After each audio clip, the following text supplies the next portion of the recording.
Hello and welcome to the Pandaverse. I'm Elgon. I'm the E in C&E, and with me today is the C in C&E, Christine Gabriel. Hi guys. We're doing a solo run today. What we're going to talk about is 2020, the Woo. continuing disaster, especially for the publishing business, and a lot of the things that people have done that are unusual and new and tried to combat the pandemic and the effects of the pandemic and the lockdowns and the downturn in the economy, all the confusion and frustration that went along with it, all the positive things that came out of that about authors working together. So we're going to talk about that. And we're also going to talk about my recent bout with the dreaded COVID. Vid. I actually had it, folks. Yes, you did. I was worried every day. I'm going to go tomorrow and have a follow-up test to confirm that it's gone so I can stop wearing my mask around the house because I'm trying to keep everybody else in the house safe. I mean, we'll go ahead and talk a little bit about that first because it's in the forefront of my mind. Every day he was getting a message wanting to know how he was doing. Yeah. So C was getting her daily COVID updates from her fabulous E. I appreciate all the concern. The people who were aware that I was going through what I was going through did a pretty good job of checking in on me. So how it happened on Tuesday night, Tuesday before Thanksgiving week, I received a text message from my daughter-in-law asking me if I could go with her to the grocery store and sit in the car and watch my grandson because my son was not feeling well and he couldn't watch him and she had to do some grocery shopping. So I said, yeah, sure, I'll do that. So on the off chance that my son had COVID, because he was concerned about it, because he works in the medical profession. He's a doctor of physical therapy, and he does have some patients that have recovered from COVID. And the COVID is on the upswing here in Vegas, like it is in a lot of other places across the country. So he was going to go have a test for it. So I was a little concerned. So I'm wearing a mask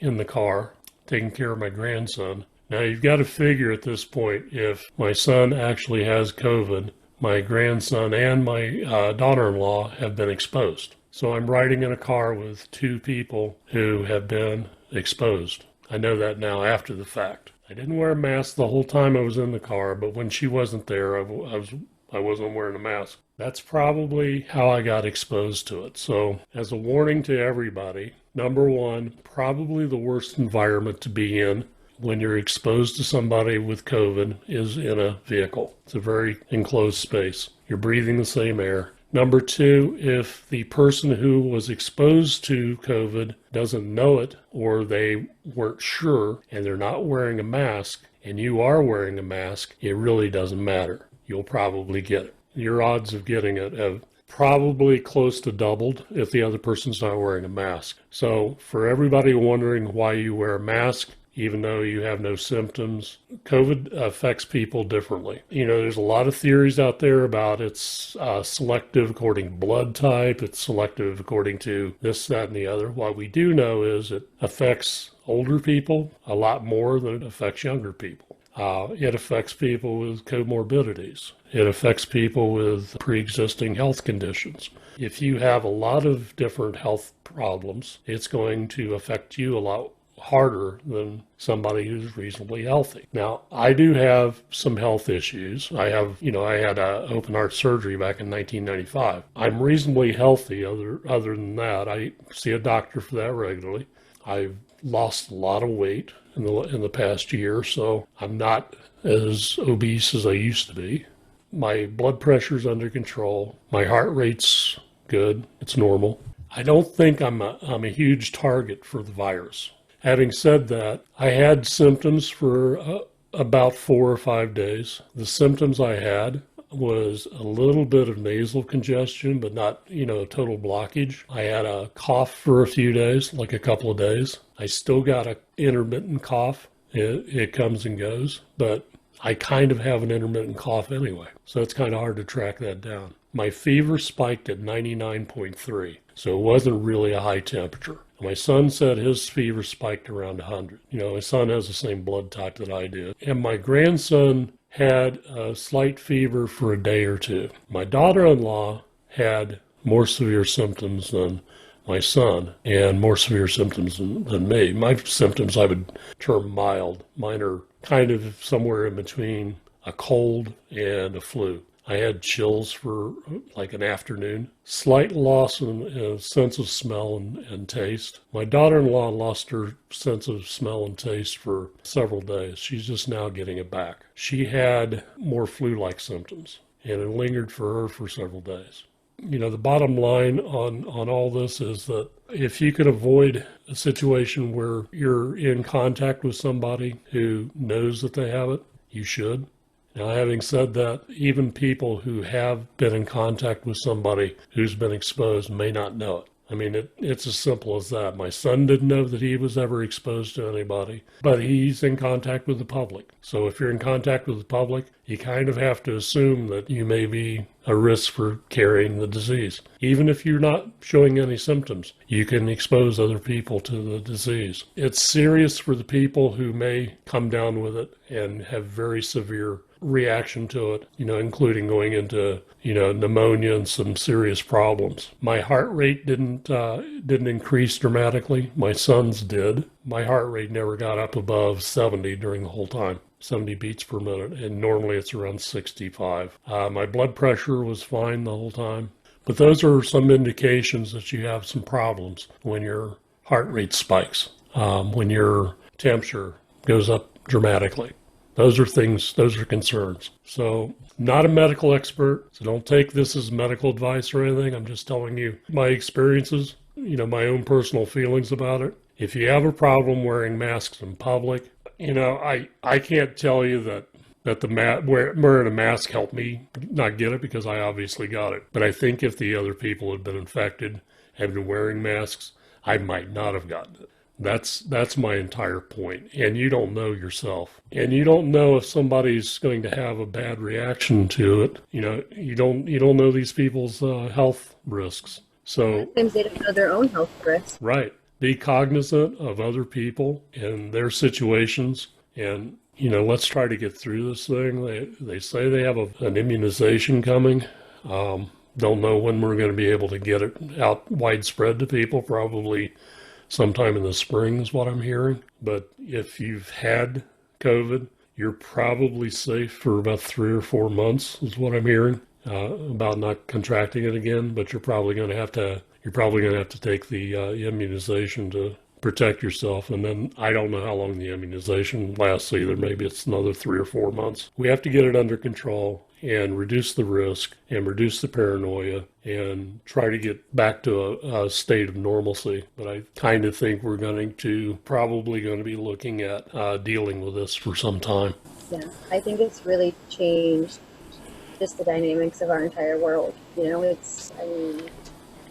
people are on a lot of the stay-at-home orders. You know, here in Ohio, there's talk that he may reissue a stay-at-home order. We're at 10,000 plus every day now. So Ohio has officially been added to the do not travel to states, to that map. So we're pretty high up now. Mm. You know, and it's like you said, Elgon, like, you know, there are so many people out there with health issues, and there are people that don't realize what health issues that they may have, and they only come out with this virus. And it's truly, you know, I know people like you who have had mild symptoms, but, you know, right now I also know some people that are fighting for their lives in the hospital. And, you know, for all of the people out there that think that this virus is a hoax, you know, I have friends who are fighting for their lives. They're on ventilators. You know, they are in the hospital and they cannot see their family.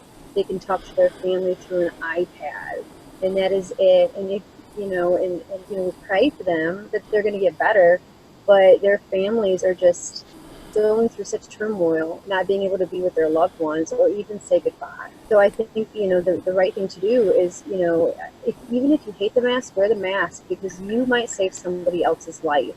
You know, just because maybe you haven't been affected directly, other people are being affected directly. It's breaking up homes. It's, it's a disaster, and we really do need to take this seriously. Even if you recover from this, it can do some long-term damage to you if it gets into your lungs. There's some people who have some damage to their brain caused by the virus. I mean, my son was telling me that one of the people that he works with, in terms of physical therapy, because he has to help a lot of these people recover, be able to use their hands and walk and things like that. And he told me that there's one person that he has that can't even deal with the order of putting on their shoes and putting socks on their feet, and which comes first. Really some sad stories, going on with this. So I consider myself very lucky that I'm reasonably healthy and fought it off.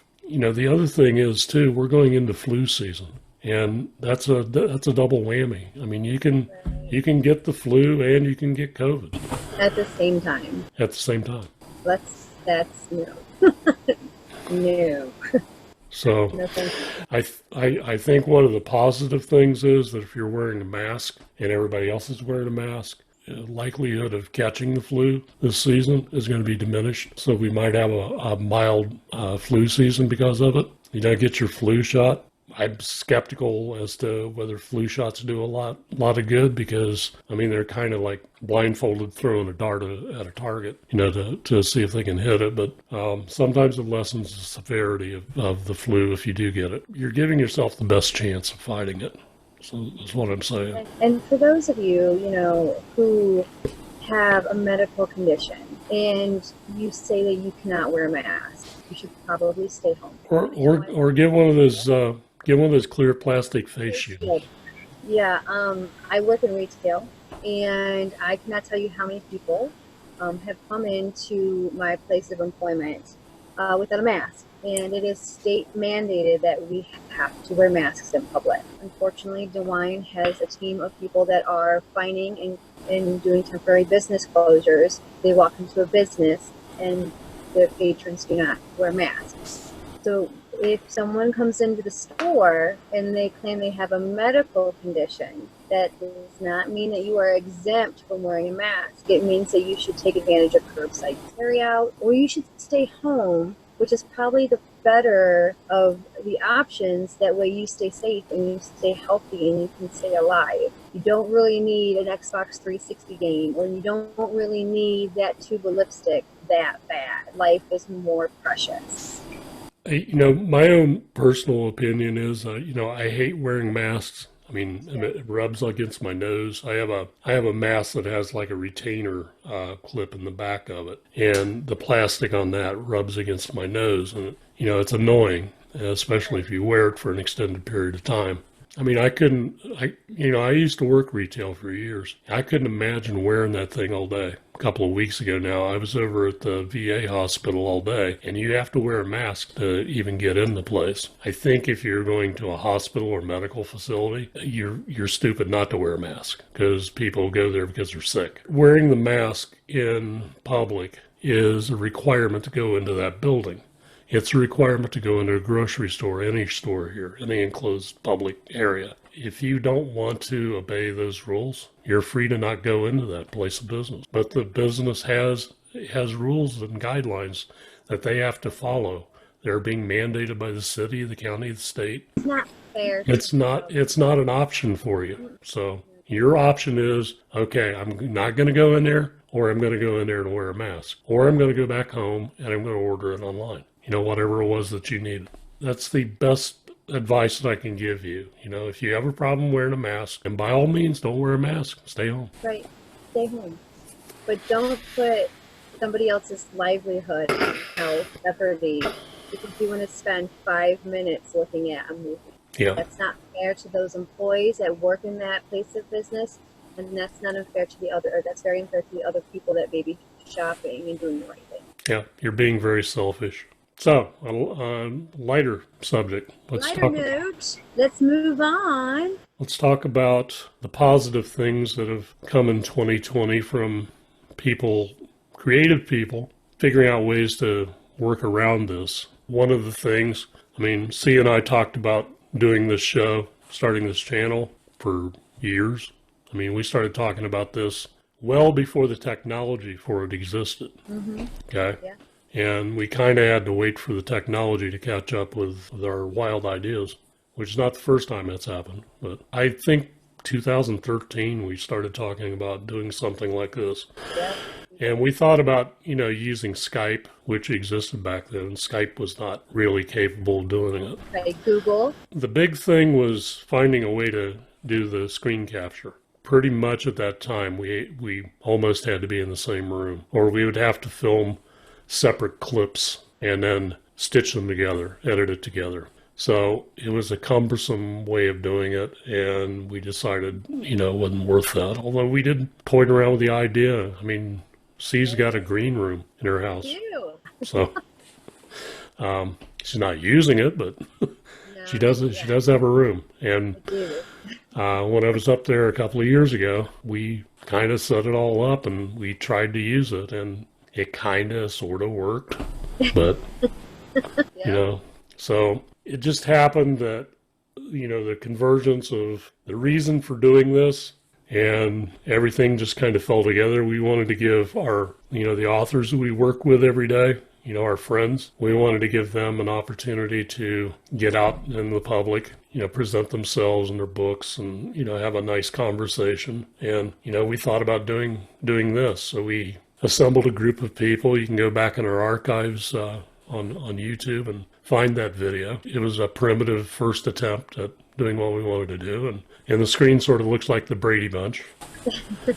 The system that we're using right now is part of the software package that Panda Moon has for communicating with, the staff and all the authors. And this is a vehicle that we have that we can send text to each other throughout the day and send messages and post things in common channels for everybody to see. So it's a nice tool. Well, one of the pieces of all that is the Zoom technology is integrated into it. So we're using Zoom in another application and we're recording it. That's how we're capturing this. And that seems to be working very well. We kept refining it, kept fine-tuning it and everything else. And we weren't the only ones that had this great idea. There's a lot of people out there doing it. One of our friends, Annie McDonald, happy birthday, by the way. It was your birthday yesterday. She's been doing live interviews with, she used to do them on Facebook, but Facebook kind of curtailed that whole thing, and it was probably for the best because it didn't work very well. But she uses StreamYard, and StreamYard allows you to capture the video, and you can do a video live, and then you can post the video after the fact on YouTube. Nola Nash is using that for her show now. And, Nola started off, in a group with us. You have Mike Eberhardt's been on with us several times. He was on with Annie, I think on Friday night. So that's a really good video if you want to watch that. For those of you who don't know who Mike Eberhardt is, he does a lot of the audio books for Panda Moon. He does a lot of other people's audio books as well. He's a voice actor. He's based in Hollywood. He's a good friend of ours. He's a very funny guy. He's really great. And he's become friends with everybody that does these videos now. So, I mean, he's getting a lot of attention. It's well deserved. Mm-hmm. We have Laura Kemp's been doing a lot of videos around the circuit too. So there's a lot of people doing this sort of thing. And it's because authors haven't been able to go to libraries for signings and bookstores for signings and doing public events and going to conventions and meeting one another, which is the old school way that the publishing business used to go about bringing your books out to the public and getting everybody aware of them and attention. And you can't do that anymore. We had to find the alternatives for that. It's a strange thing because the big name publishers used to pump a lot of money into promotion of a book, for the first week or so, or maybe the first month after its release. And then after that, the author's kind of on their own. Right. So they've always wanted to goose the sales of a book for a month and, really drive it and do the major promotional thing and the promotion tours with the authors and getting people out to the public. Well, you can't do that anymore. Now, all those authors that are out there with major publishers and the not so major publishers needed to look at what the rest of the world's doing, because we've kind of been doing this the whole time. We've been advertising books on social media and getting attention in social media, doing interviews on vlogs and doing text interviews and doing promotion with Facebook and Twitter and Instagram and all the different social media vehicles. And all the other authors that were doing it the old way, the conventional way, have had to jump into our swimming pool and swim with us. That's created a lot more noise in the channel for us, which has been something we've had to work around too. But it's also created the opportunity for a lot of authors that didn't really know one another to get to know each other. Yep. And I've met a lot of authors, during this. Frankly, I don't read their genre, so I didn't know who they were. So I do what anybody does. I go online and look them up, and I go, oh, they actually wrote that. Wow, yeah, I've seen that movie. Meeting some of these people that, they're very, very creative people. They have movies made for television on Netflix or whatever.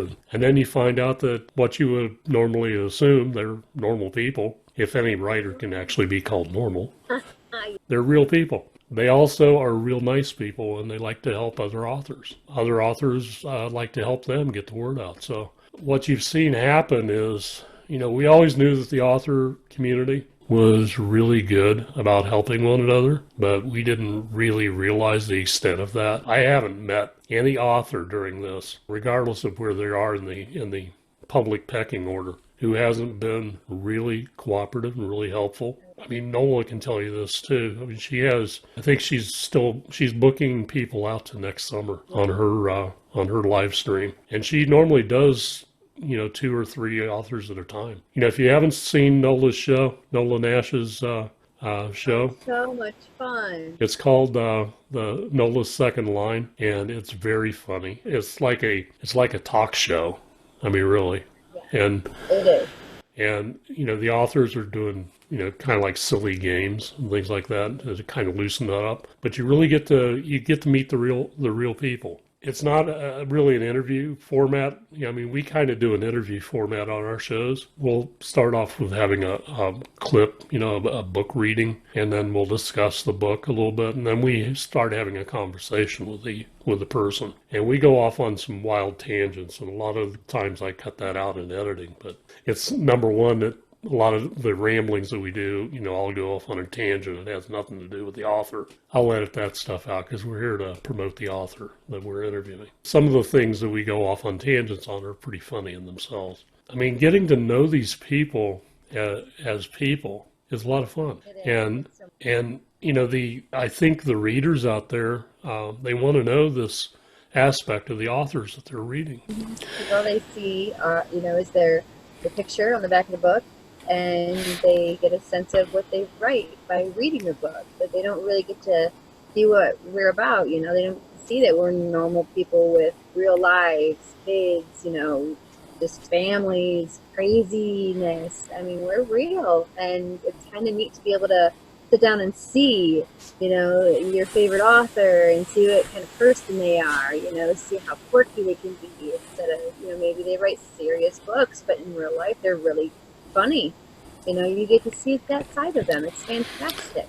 Yeah. You have this idea, this concept that has been kind of ingrained through history or whatever, that all authors are alike in certain ways, that they're standoffish, they're reclusive. And, to some extent that's true. But everybody's a person too. If you get past the layer, I mean, almost everybody that first comes on to a show like this or, any kind of show with the cameras turned on, they're a little nervous. My first show, I was so nervous. Yeah. I kept staring at the camera, and I was like, oh my God. I used to work in broadcasting, but I was on radio. I wasn't on TV. So being on TV has been a little unnerving.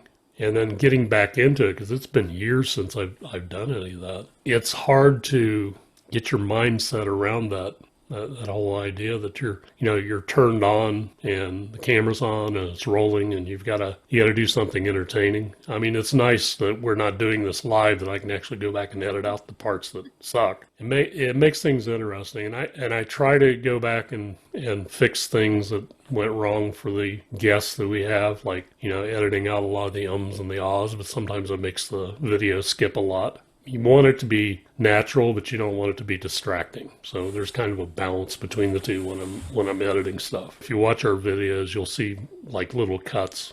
And yeah, there's some things edited out there, but there are things that are either no consequence, something that somebody regretted saying and they asked me to take it out. We've had things like that. Yes, I have. And I've edited out a few things that I've said. So, That's a big bit. Yeah. What were those things? Well, they're on the cutting room floor. You'll never see them. I think overall it's not been a positive thing because, I mean, book sales have plummeted this year.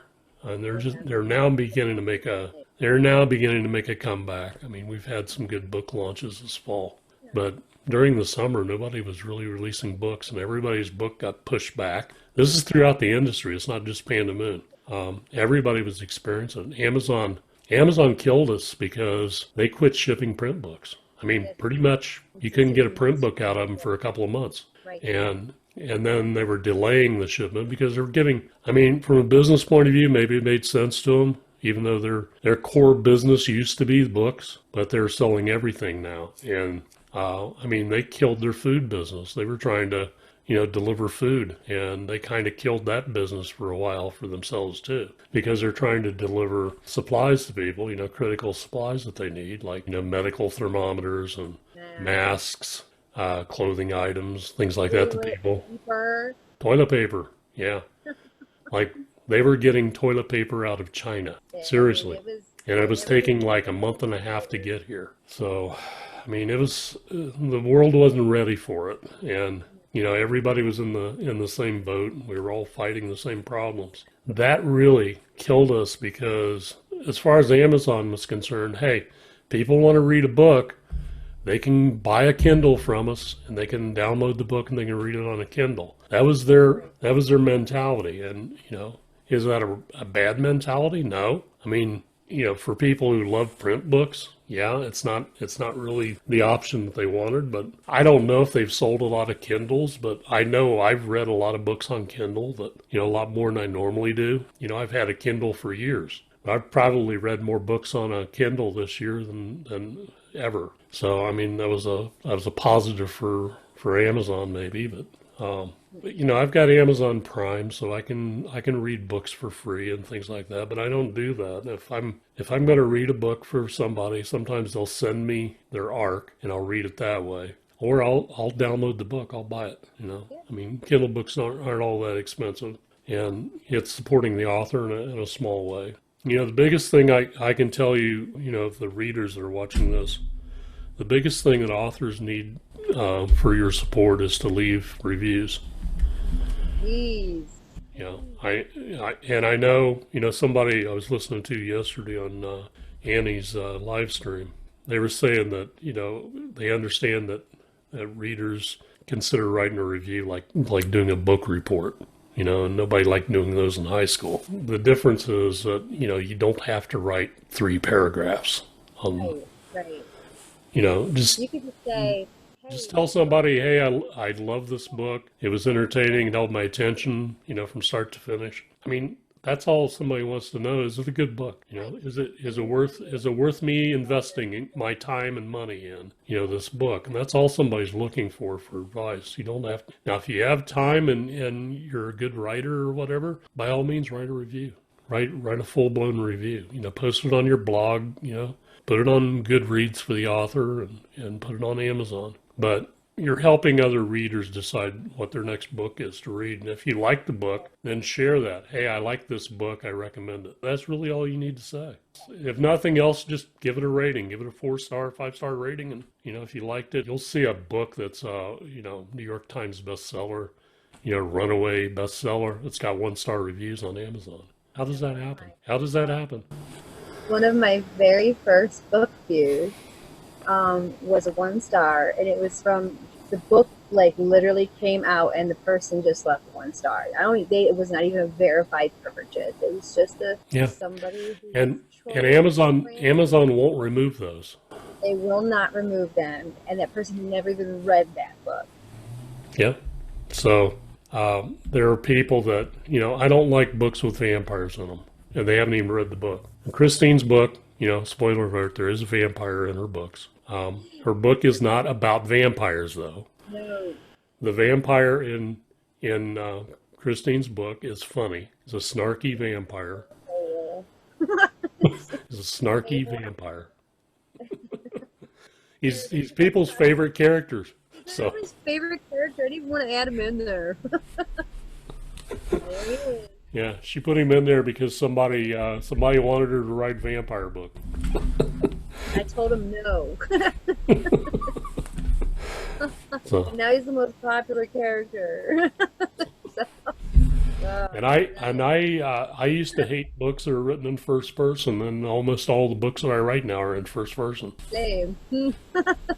First person books are a challenge to write. I mean, they really are to me.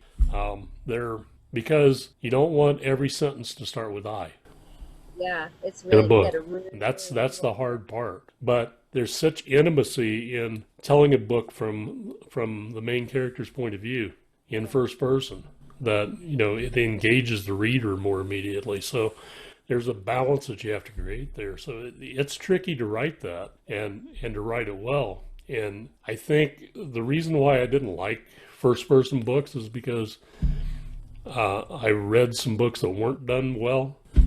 But there are really good books out there that are written in first person. It seems to be a trend, especially in YA. Part of the suspension of disbelief challenge in first person is how am I inside this person's head? Watching all these events. Well, just figure that you are. Just go with it. it's really nice because at the end of the book, you really feel like you are part of that world.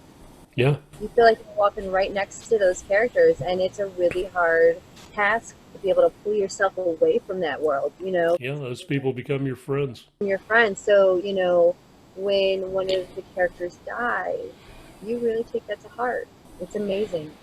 Books give you that escape, and I guess right now, with everything with COVID and all the civil unrest, books are a fantastic way to escape. Stay home, read, go somewhere great. Yeah, Let your mind escape into a fantasy book. Or, if you're feeling kind of froggy, go for something scary. It just, books right now, I feel like they're kind of, they just help you get away from everything that's going on outside of your four walls, you yeah. know? I watch I watch Netflix from time to time, but not as much as you might think. I mean, I have binge watched a few shows. I watched Queen's Gambit a couple of weeks ago. That's It getting was some great awesome. ratings. It's I haven't watched it yet, an but I heard awesome it's great. series. Did you see that the search for chess is up 250% Yeah, on yeah, eBay yeah. because of that show? I used to play chess when I was in high school. I haven't played in so long. I really suck at it. Somebody needs to teach me how to play chess. There are some things on YouTube that are like beginning chess. They teach you how to play chess. It's it's an easy game to learn how to play. It's a hard game to learn how to master and play well because there's so much complication that you can create in it by creating the different strategies. Each of the pieces have different moves that they can do and their relative importance in the game. Like the queen's the most powerful piece in the game, and the king's the most important because you're always attacking the king. So, between those two pieces, all the other pieces are set up to defend against attack and to attack the other player at the same time. So there's a lot of strategy involved in making that organized. And in the TV show, in the series for Queen's Gambit, they actually played real games. I mean, they Oh, were that's great. they were reenacting real tournament games, real games that were played in the past. They're not necessarily in the time frame because it's fictionalized. Like one of the games that they played was actually played in 1992, and the series is set in the 1960s. But a lot of the games were historically correct. They're actually tournament games that have been played. They're famous games. There's variations on famous games. They had two chess masters that were advisors for the show, and they actually choreographed all the moves they had to play during the show. So the characters had to learn the moves, and it was like part of their lines. There's several scenes where the main character, the actress's name's Anya. I think she pronounced her name Anya. Anya Taylor-Joy is her name. She had to like memorize 3 sequences at the same time in one of the sequences she was playing. And she's playing like she's playing against 3 different people. And she had to memorize the moves in sequence because they're filming this. So she had to remember, okay, I move this here, I move this here, I move this here. That's pretty impressive. Fantastic actress. She was in Slick, I believe. That movie Slick. She was in a movie called Witch too. Yeah, she's a great actress. Yeah. It's a lot of And she and the director both had the idea to make the character a redhead because she's not a natural redhead, but she wanted the character to stand out, in a crowd every time. So exciting. I can't wait to watch it. Maybe later today. yeah, it's good. I kind of felt like it started off a little slow because it goes back into her childhood, her origins and everything. But all that's important to understanding the character. So, bear with it. By the second episode, you're into the story, and it's very compelling. It's very aggravating too because she goes through some serious tragedies in her life, I'll and have to watch it later today. and she has to battle back from it, and she gets abused, a lot of hazing stuff too. So because she's a nerd, they didn't even have a script when they presented the idea to her to play the lead role. She read the book, and she liked the book, so she said, "Yeah, I'm 100% in on it." She did a good job with it.